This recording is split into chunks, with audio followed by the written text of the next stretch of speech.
la parentalité positive. Eh bien non, ça ne va pas de soi. On en rêve, ça sonne bien. On rêve tous de créer un environnement serein à la maison où chacun se sente respecté, aimé, compris. Mais en fait, on se retrouve à hurler un « mets tes chaussures tout de suite !» à 8h27, un matin, les clés à la main avec le petit qui pleure parce qu'il veut son doudou. Ou alors, on finit la journée en culpabilisant, après avoir perdu patience pour un verre renversé ou des devoirs mal finis. Alors aujourd'hui, on va dégommer l'image de la parentalité positive. On va donner quelques outils concrets pour instaurer plus de bienveillance et de calme au quotidien, même quand tout ça, ça part en cacahuète. Allez, belle écoute.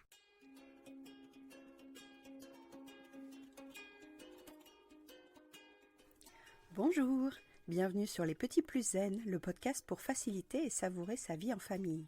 Je m'appelle Séverine, je suis facilitatrice en parentalité après avoir été 22 ans professeure des écoles en maternelle REP+.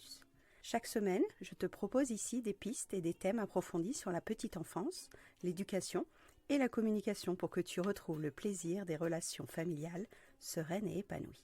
Une de mes missions est de t'aider à mieux comprendre et apaiser les émotions de chacun pour installer un équilibre entre tes besoins personnels et ceux de ta famille et enfin retrouver du temps pour toi. Je te partagerai aussi mon expérience en classe de maternelle, des découvertes apprises en formation et des outils inédits et actionnables facilement que j'ai créés au fil du temps à l'école et à la maison. Pour ne manquer aucun épisode, abonne-toi s'il te plaît sur ton application de podcast préférée et participe généreusement à la diffusion de mon travail en laissant un avis et une note de 5 étoiles. Pour plus de contenu, d'inspiration et de motivation, retrouve-moi aussi sur Instagram, Facebook et Clubhouse sous le nom Les Petits Plus Zen. Sur ce, je te souhaite une belle écoute.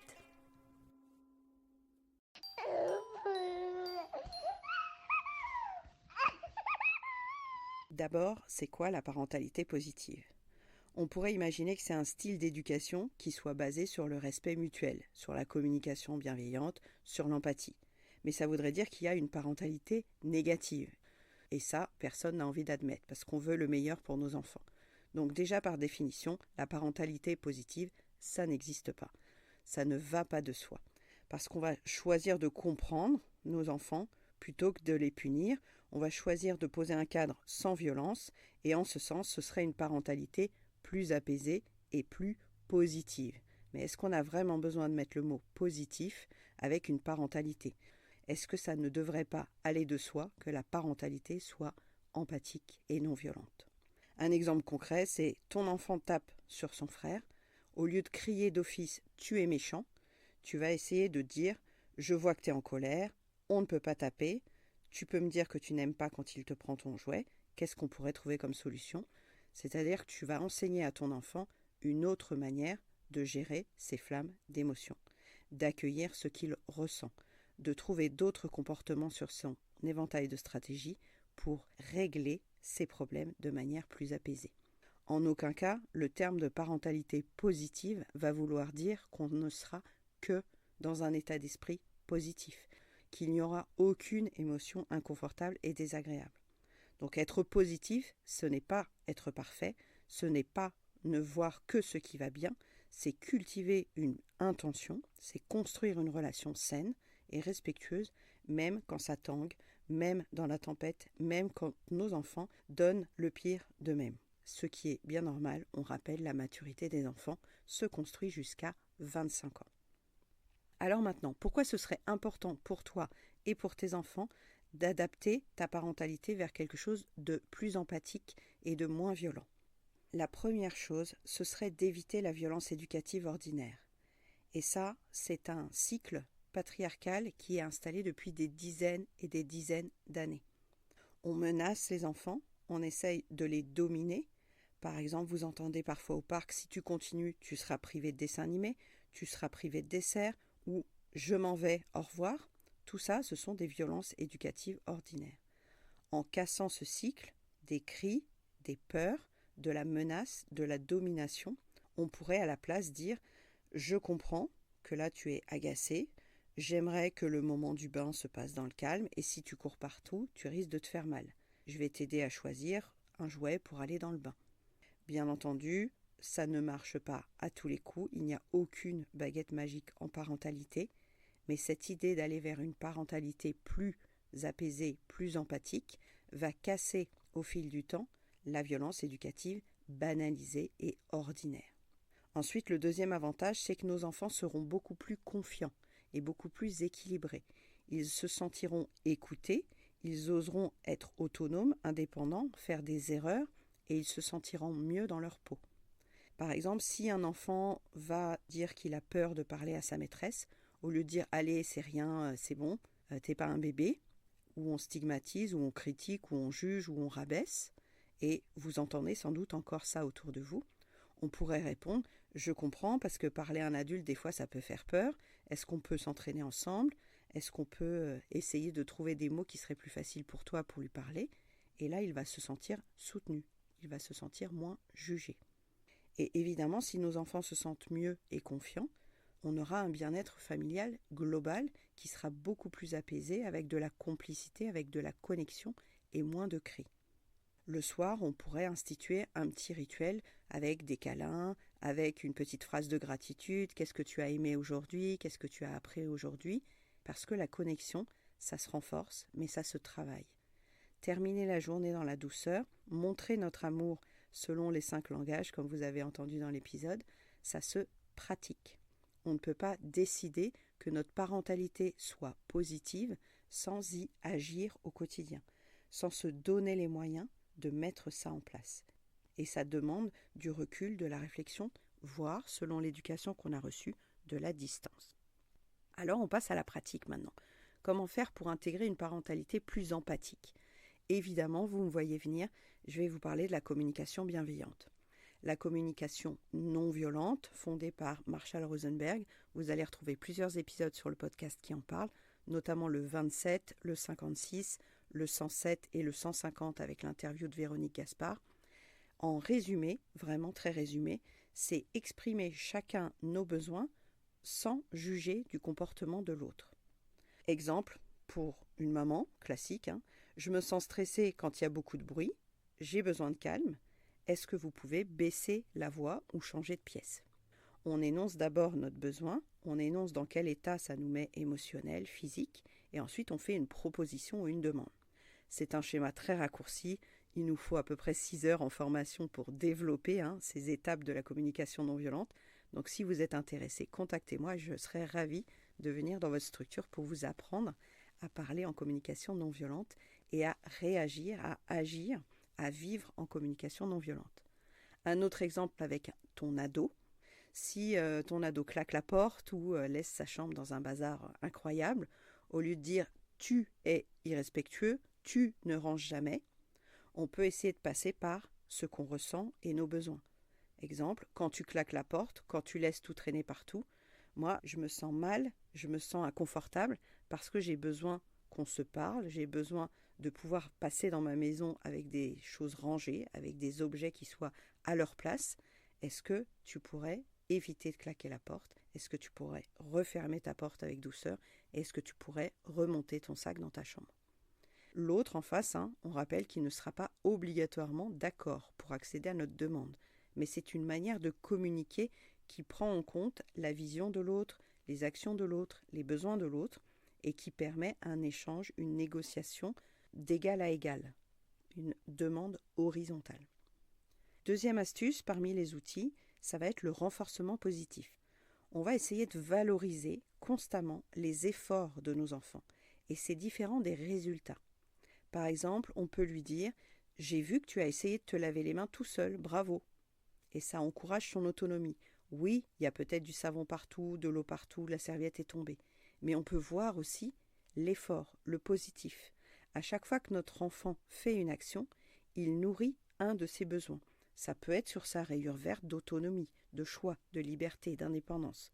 Ça peut être sur sa rayure jaune d'identité, d'affirmation de soi, de qui il est. À chaque fois, si nous, on fait l'effort de valoriser ce qu'il est en train de vivre, de comprendre, d'agir, ça montre aussi que son potentiel est en plein développement. Et quand ça dérape, on peut reformuler, par exemple, au lieu de « tu mets de l'eau partout », on peut essayer de dire « je vais t'aider à trouver comment faire pour que la salle de bain reste sèche ». Qu'est-ce qu'on pourrait prendre pour réparer cette eau qui s'est renversée partout ? Donc on crée la coopération, on crée l'interaction et on met notre enfant en position de solution et non pas en position inférieure. Et troisième outil, le respect des émotions de notre enfant. On va accueillir sans dramatiser. Si un jour on refuse une glace à notre enfant, on va lui dire « Ben oui, je comprends que tu pleures, t'es déçu. C'est dur parce que quand on veut quelque chose et qu'on ne peut pas l'avoir, on a le droit de pleurer, on a le droit de s'énerver, on a le droit d'être déçu. » Il apprend à mettre des mots sur ses émotions, il apprend à reconnaître ses flammes dans sa cheminée des émotions et petit à petit, il va apprendre à réguler sa frustration ou à l'exprimer ou à la traverser autrement, par une autre action qui lui soit plus soutenante pour lui. Pour ça, il faut quand même être au clair sur les limites qu'on veut poser à nos enfants.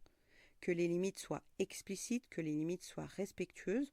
On en a parlé dans plusieurs épisodes, je vous invite à réécouter par exemple le 22 au tout début du podcast, parce que les règles que nous allons poser à nos enfants, elles le sécurisent. Exemple, je sais que tu veux rester jouer dans le parc, mais là c'est l'heure de rentrer. On fait encore 2 tours de toboggan et après on part. Comme ça, à la maison, tu pourras choisir le dessert, le plat, ou on pourra finir le coloriage que tu as commencé ce matin. On énonce, on tient le cadre, on ne menace pas, on projette en fait ce qu'il va se dérouler. On fait imaginer l'enfant, on fait visualiser l'enfant de la suite des événements. Et là, on n'est pas en affirmation totalitaire, on n'est pas en autorité dominante, on est sur une annonce, on est sur une information. Ça restera certaines fois plus difficile que d'autres, bien entendu, mais plus on est au calme et plus on est apaisé nous-mêmes, et plus on va le co-réguler, notre enfant.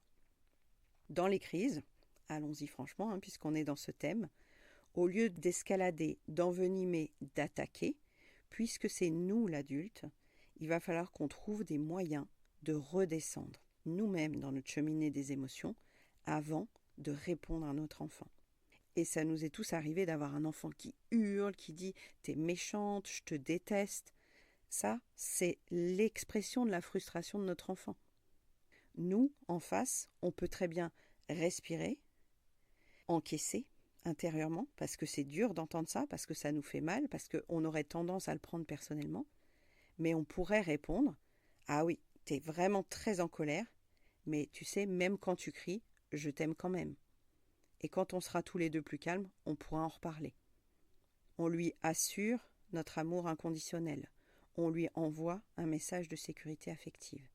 C'est difficile parce que parfois ça réveille, vous le savez, j'en parle beaucoup dans les épisodes, notamment dans le 74, ça réveille aussi l'enfant qui n'a pas toujours été écouté dans ses crises à lui quand il était enfant.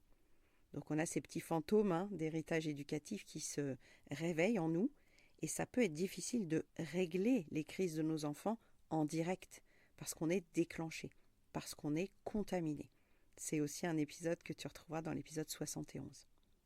Et puis, pour contrebalancer, en dehors des crises, je vous invite très souvent sur ce podcast à créer des moments de complicité, à créer des moments de connexion, pour prendre du temps, pour se reconnecter, pour se montrer à quel point on est heureux d'avoir ces enfants-là, ces ados-là. Et on ne sait pas toujours par quel bout les prendre, mais faire une petite remarque, une petite phrase valorisante, un petit cadeau, un contact physique ou un service rendu, ne serait-ce que déposer son linge propre, ne serait-ce que vider sa corbeille, je parle des ados bien sûr, ce sont des petits gestes, des petits services qui montrent aussi que malgré les crises, malgré les portes claquées, malgré le désordre, on les aime et on est très fiers qu'ils soient nos enfants. Ça peut être aussi pour les plus jeunes une petite bataille de coussins, un puzzle fait ensemble, cuisiner tous les deux, aller jouer au foot dans le parc. Ces petits moments, ça nourrit la relation, ça désamorce les tensions futures parce qu'on remplit le carburant émotionnel de nos petits, de nos moyens, de nos grands. Vous retrouverez plusieurs idées, notamment dans l'épisode où je détaille le tequil, dans l'épisode 8, si vous avez envie d'avoir plus d'informations sur cette pratique. On va venir maintenant aux avantages de cette parentalité positive sur le long terme. Sur le long terme, nos enfants, quand ils vont grandir, ils auront plus de références sur ce qu'ils aiment moins, comment ils sont respectés, comment ils sont écoutés, et eux-mêmes, à leur tour, ils seront plus calmes et plus respectueux en face de gens qui débordent, de gens qui s'énervent. Par exemple, ils vont apprendre à dire « je suis en colère » au lieu de taper quelqu'un. Et vous voyez que chez les adultes, c'est pas toujours acquis comme compétence. Ou un enfant, 3 ans plus tard, pourra se dire « Ah, mais j'étais triste ce matin quand t'es parti travailler. » Parce qu'il aura vu que sa tristesse venait d'une absence, d'une séparation. Avec la maturité du cerveau, les enfants vont pouvoir énoncer et coder les causes du déclencheur, les raisons de cette flamme. Et plus on le fait nous-mêmes en tant qu'adultes, plus on le modélise, c'est ce qu'on disait dans l'épisode 6, et plus nos enfants vont pouvoir le faire aussi. Ce qui fait qu'en deuxième avantage, ça va créer une belle relation entre parents et enfants. On aura plus confiance l'un dans l'autre et nos enfants auront moins peur de nous. Si on est là en train de punir, de juger, de critiquer, les enfants vont parfois obéir, mais finalement, ils obéissent par peur, ils obéissent par tension, ils obéissent par repli sur soi. Si un jour ton ado t'avoue une bêtise, tu pourras te remercier de l'avoir de moins en moins jugé, sinon il n'aurait jamais confié cette bêtise. Il aurait eu peur de se faire punir, il aurait eu peur de se faire critiquer, juger, humilier, rabaisser. On a parfois l'image que nos enfants tout petits ne donnent pas d'informations importantes ou ne se confient pas sur des choses importantes, mais si on veut qu'à 17 ans, à 19 ans, ils continuent à nous faire part de leur vie, de leurs problèmes, ça s'installe dès tout petit. Au-delà des avantages, je vais quand même conclure sur le quotidien, quand on a moins de crises, quand on remplit ce réservoir d'amour, quand on passe du temps de qualité, ça fait plus de rire, ça fait moins de bagarres, ça fait moins de disputes, ça fait moins de tensions dans l'ambiance de la maison. Ce qui fait quand on a envie de crier, parce que ça peut encore nous arriver, on peut essayer de prendre un peu ça avec de l'humour, de chanter, de déformer, de poser une petite question bizarre. « Ah bon? Mais t'es sûr que tu vas manger ça? Ça sent le vieux camembert pourri. » Et là, notre enfant, il ne s'attend pas forcément à cette réponse.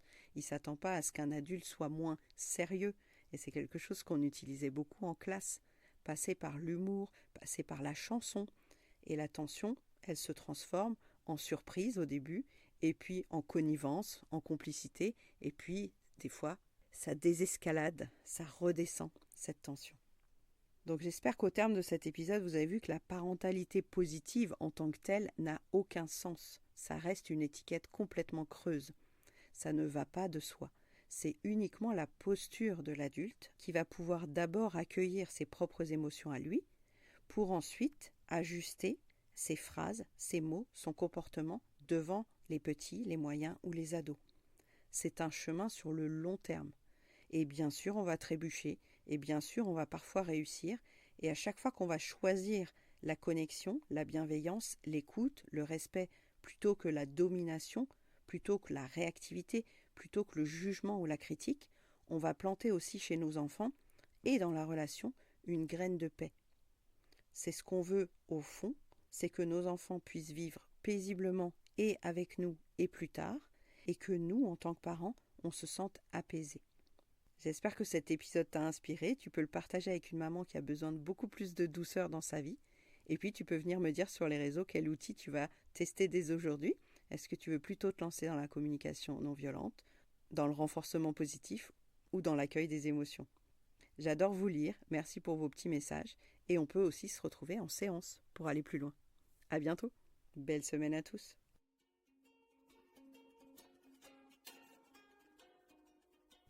Merci d'avoir écouté cet épisode.